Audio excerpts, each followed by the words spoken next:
Vamos a dar entonces el tiempo a la doctora Ceballos para que nos informe en relación al dengue en México. Gracias.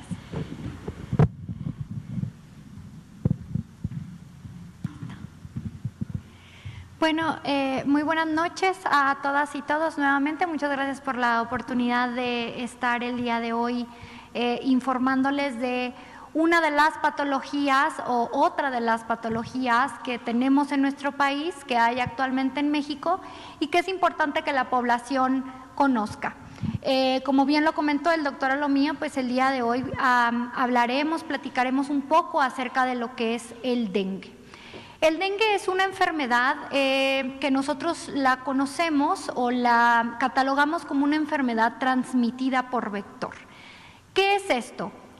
Es una enfermedad que requiere, como su nombre lo indica, de un vector, de algo, a alguien, eso que lo transporta para poder llegar hasta nosotros. Entonces, contamos en México con un grupo de enfermedades que nosotros las conocemos y las catalogamos como enfermedades transmitidas por vector.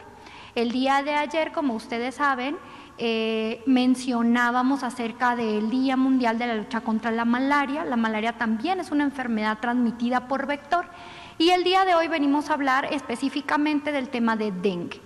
Entonces, miren, es importante que nosotros sepamos qué es el dengue, quién la transmite, cómo se comporta, cómo se manifiesta. El dengue, ustedes pueden ver, es una enfermedad que se transmite mediante la picadura de un mosquito. Este mosquito, su nombre es Aedes aegypti. Específicamente, la hembra de este género es quien puede transmitir la enfermedad. Entonces, el dengue es una enfermedad viral, es decir, quien produce la enfermedad es un virus que requiere de este mosquito para poder reproducirse, para poder permanecer y para llegar al humano. Entonces, es importante que nosotros sepamos que hay enfermedades transmitidas por vector, sin embargo, estas también son causadas por virus, por bacterias, por parásitos, etc. En este caso, el dengue pues es una enfermedad viral. Cuando un mosquito sano se alimenta de una persona que está infectada, al momento de alimentarse, el mosquito adquiere este virus, ingresa a su torrente, se hace dentro de él un ciclo de reproducción del virus y al momento que este mosco vuelve a alimentarse de alguna otra persona que está sana, en ese momento transmite el virus que causa la enfermedad. Entonces es importante, ¿por qué? Porque el resto de mensajes o el resto de información complementaria que les daré acerca de cómo podemos prevenir la enfermedad tiene que ver con la permanencia del vector. Es decir, si yo desde mi casa trabajo para que no haya lugares donde este vector, el mosquito, viva o se alimente, entonces podré mantenerme lo más segura o alejada de la enfermedad y por tanto estas medidas de prevención tienen que ver con el control del vector. ¿Qué puedo yo hacer para controlar o para disminuir la presencia de este vector que va a transmitirme la enfermedad? Entonces vean, dentro de las características yo les había comentado que únicamente la hembra de este mosquito es quien va a transmitir la enfermedad al momento de alimentarse de una persona que está infectada, va a adquirir el virus y a la siguiente persona de la cual este mosco se alimente va a ser a quien le va a transmitir la enfermedad, le va a transmitir este virus. Es importante, como ya les mencioné, que para que esto permanezca, pues el mosco requiere de un hábitat, requiere de un lugar en donde él se sienta a gusto y donde pueda vivir y donde pueda reproducirse. Estos lugares donde el mosco vive y se reproduce son conocidos como criaderos. ¿Cuáles pueden ser criaderos? Los criaderos son específicamente lugares en donde nosotros podemos identificar agua limpia, esto es muy importante, agua limpia y estancada.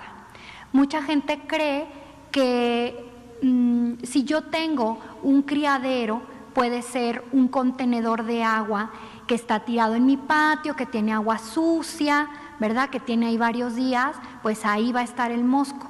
El mosco es un ser vivo que requiere un ambiente también limpio para colocar sus huevecillos y que estos puedan eventualmente eclosionar y darme un mosco nuevo que se va a alimentar de alguien enfermo y que después va a ir a infectar a más personas.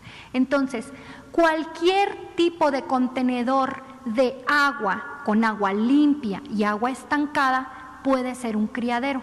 Por eso es importante que yo lo sepa y que si yo en mi hogar tengo contenedores de agua, pues sepa cómo mantenerlos libres de el mosco para que no se conviertan en criaderos, ¿sí?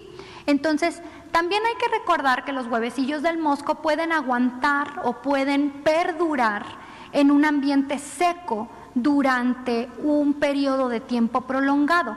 Por eso es importante que si yo tengo un contenedor de agua y lo vacío, además lo lave. ¿Para qué? Para que esto elimine estos huevecillos de este vector, ¿sí? ¿Podemos dar la siguiente, por favor?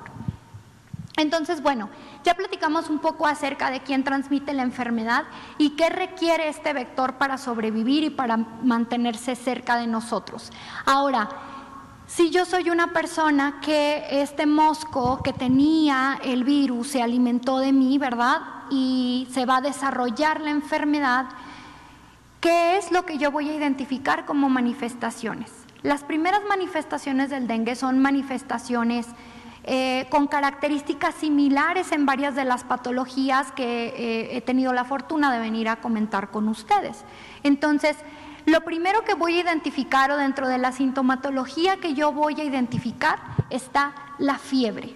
Y aquí hago una pausa. Yo les daré una serie de síntomas que se manifiestan en los adultos, sin embargo, en los niños, lo primero que yo voy a identificar y con lo único que yo tengo que pensar o considerar que puede ser dengue es la fiebre, ¿sí? En los niños, la fiebre es un signo, es un síntoma que a mí me tiene que llamar la atención y decir, no es normal que mi niña o mi niño tenga fiebre. Entonces, siempre que un pequeño, una pequeña tengan fiebre, lo ideal es no automedicarse, no automedicar y siempre acudir al centro de salud. Esto es un mensaje muy importante.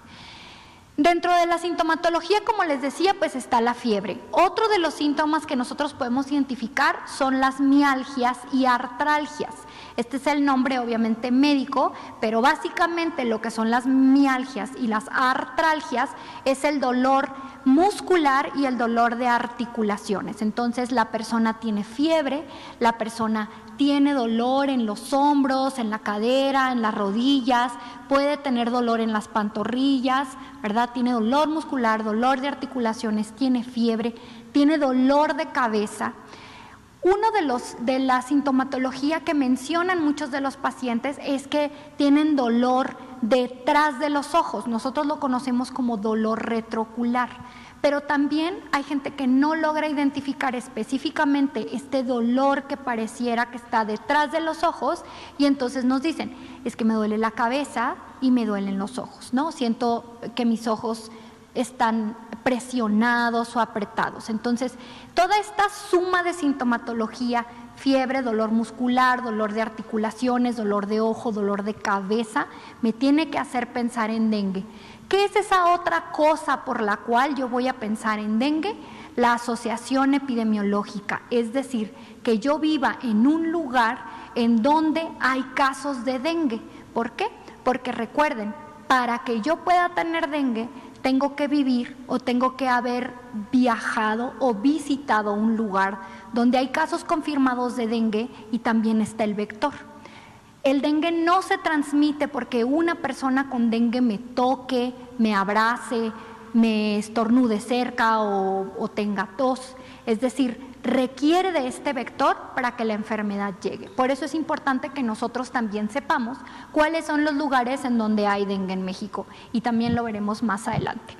Ahora, otro punto importante de dengue, ya dijimos cuál es la sintomatología básica, pero es que hay ciertos signos de alarma en dengue y estos signos de alarma tienen que ver con la fisiopatología de la enfermedad, es decir, qué causa la enfermedad al interior de mi cuerpo y qué órganos está dañando, y esas van a ser las manifestaciones que yo voy a tener.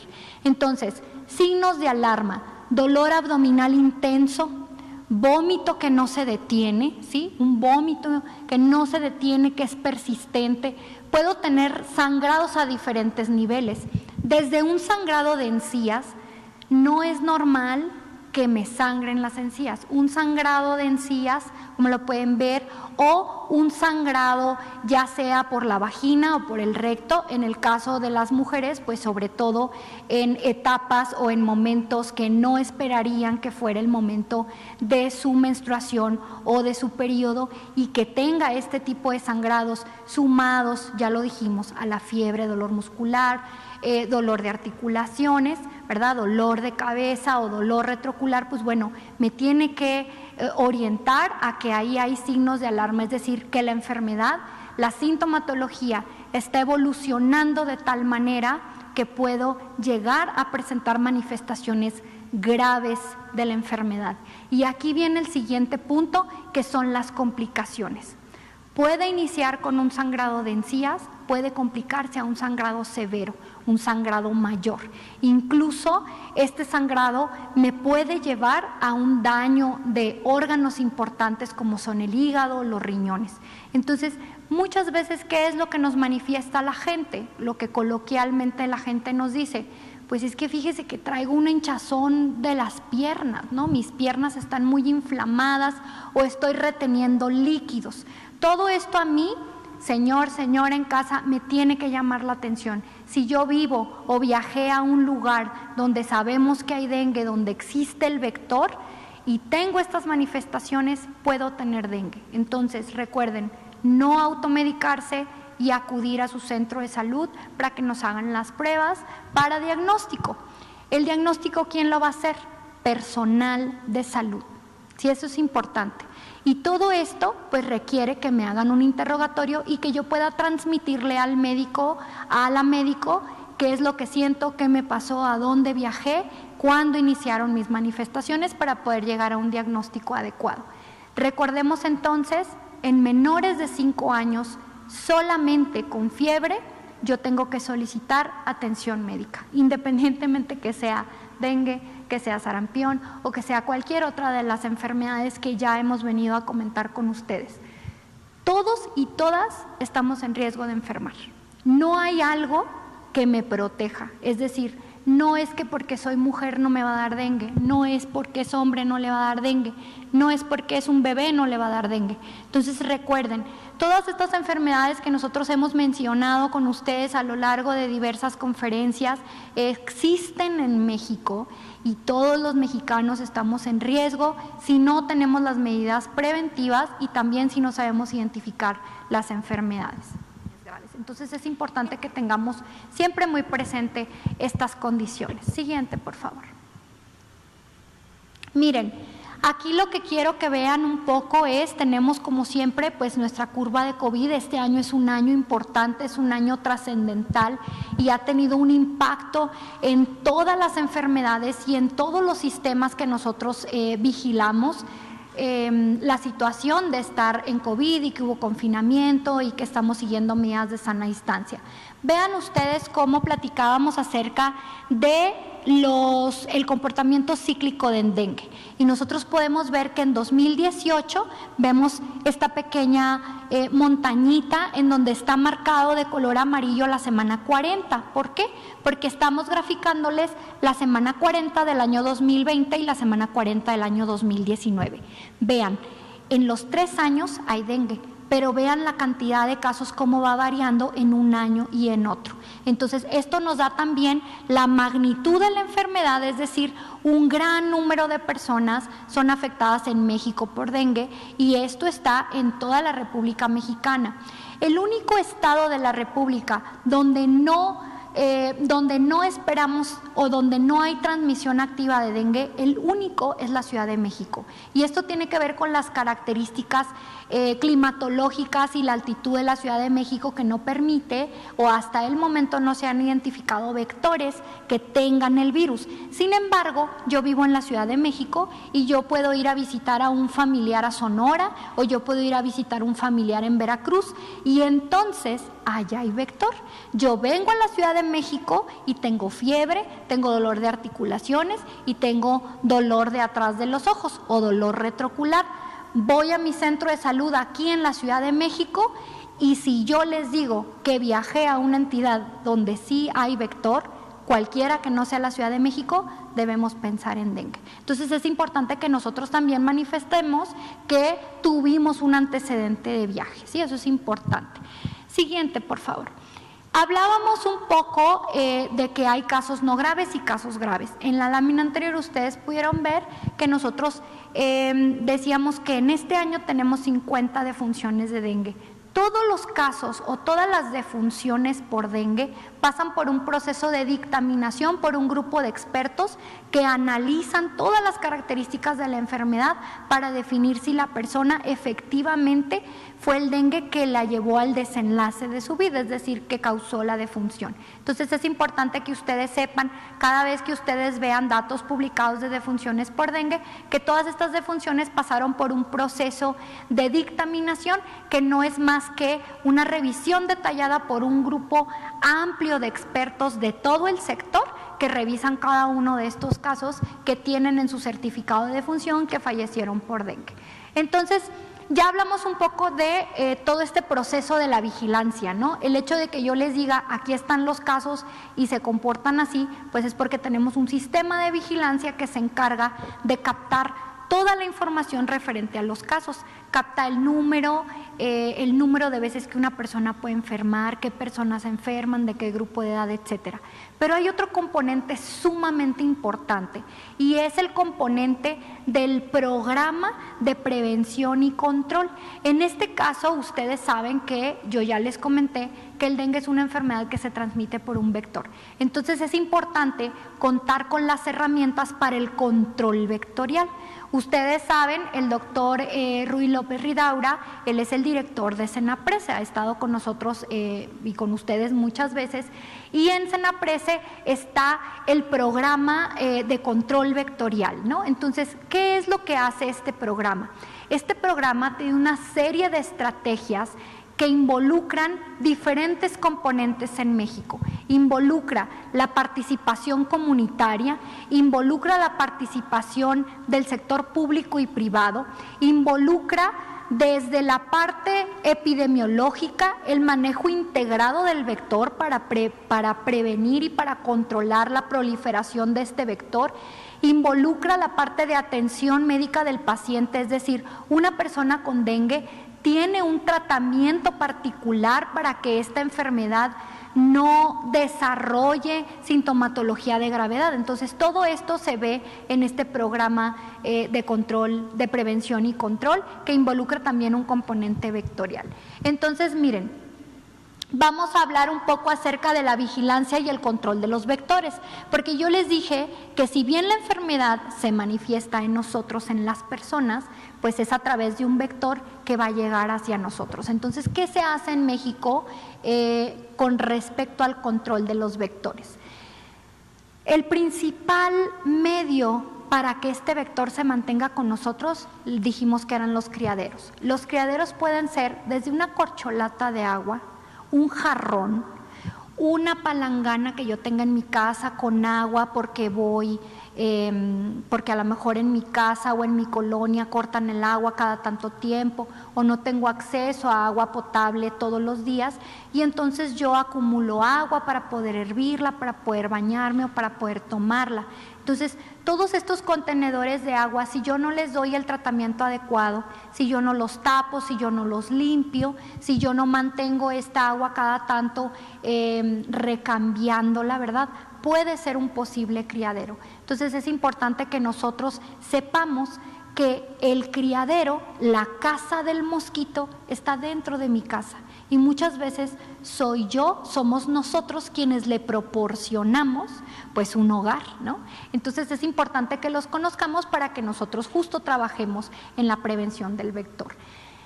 Existen en México lo que nosotros conocemos, y en el mundo, como las ovitrampas. Las ovitrampas son contenedores que maneja el programa, contenedores es una forma coloquial de decirlo, que nos ayudan a nosotros identificar en las casas, en las colonias, en donde hay vector, si este vector pone sus huevecillos, estos huevecillos cuántos son y si estos huevecillos están o no infectados con el virus del dengue. Entonces eso es importante que ustedes sepan que se hace una vigilancia y un monitoreo de todos los vectores, es decir, no porque yo veo el mosco, todos los moscos que hay en mi casa tienen el virus.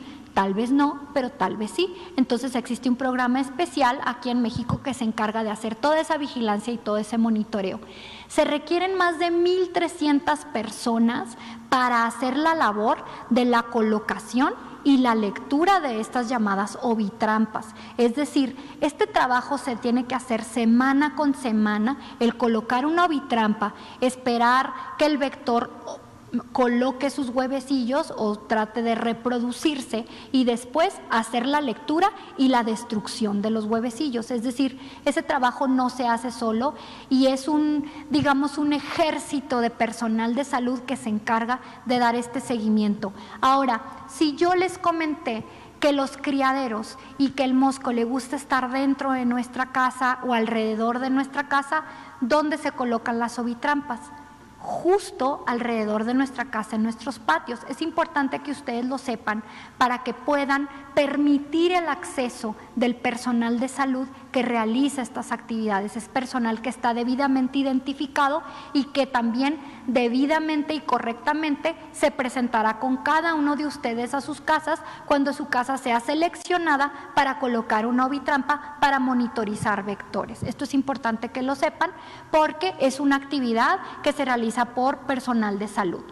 Entonces, nosotros, la comunidad, vamos a controlar y eliminar, ¿verdad?, los criaderos del mosquito, las casas del mosquito, ya sea permitiendo el acceso del personal que realiza las actividades o haciéndolos nosotros mismos, como no teniendo contenedores de agua que estén estancados o con agua estancada por mucho tiempo sin revisarlos, sin lavarlos, sin voltearlos o sin tapa. Esto es importante. Si ustedes pueden ver en las imágenes que vemos en la esquina superior, vemos algunas de las actividades que realiza el personal de programa. Y la última imagen, esta es muy importante, son camionetas que nosotros conocemos la actividad como nebulización.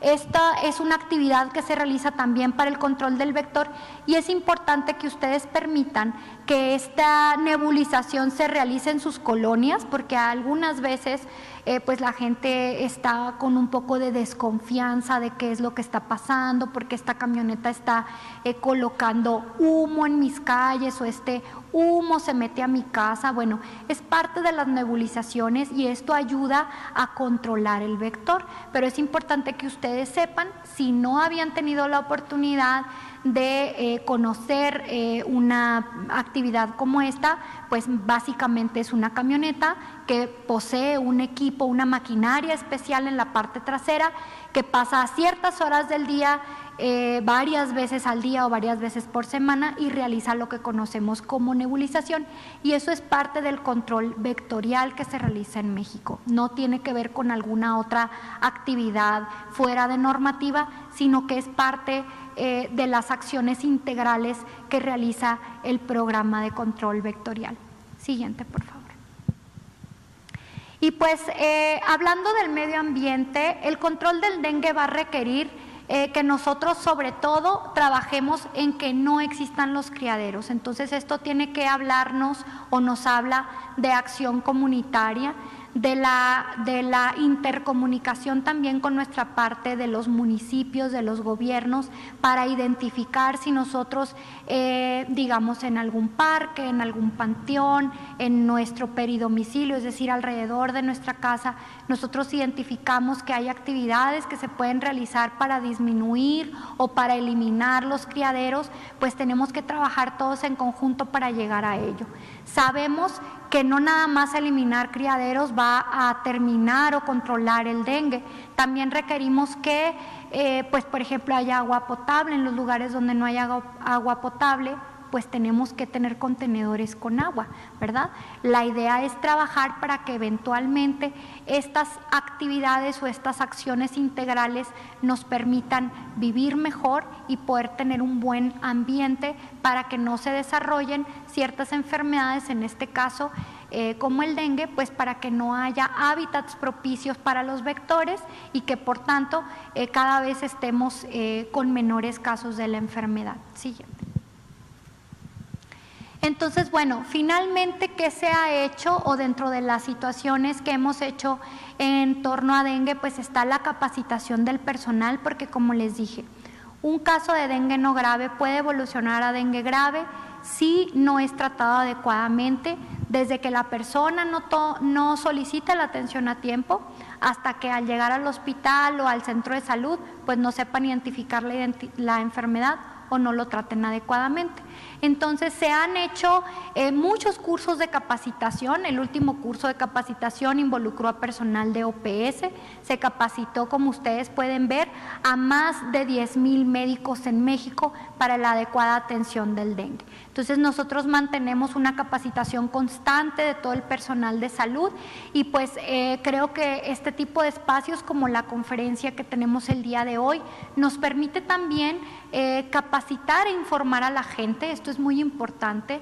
La gente debe de conocer la enfermedad, debe conocer la sintomatología y debe saber que muchos de nosotros, todos nosotros podemos hacer una labor muy importante para mantenernos seguros y libres de muchas enfermedades, entre ellas el dengue. Siguiente.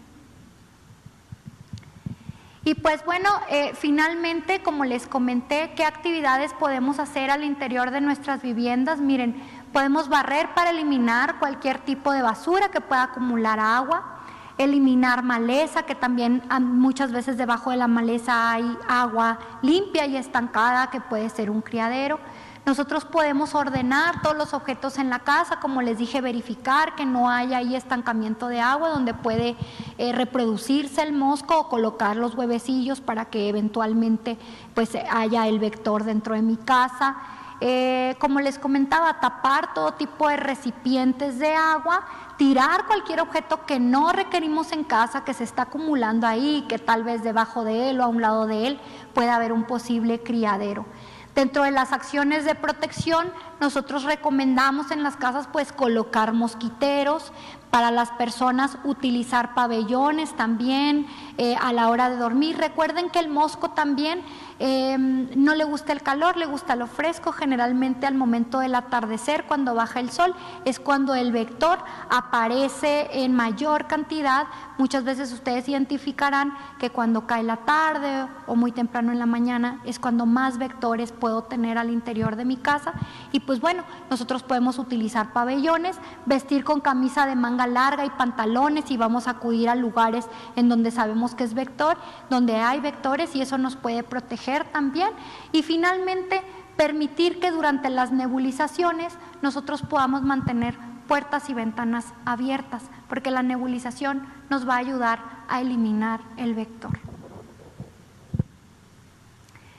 Miren, de mi parte, pues básicamente sería todo. Agradecerles como siempre el espacio y finalizar con este mensaje: sin criaderos no hay mosquitos y sin mosquitos no hay dengue. Este es el Aedes aegypti, ustedes lo pueden ver. Es un mosco que dentro de sus características, en sus patitas, tiene unas líneas blancas como de tipo cebra. Entonces es importante que ustedes sepan que este es el mosco que transmite el dengue.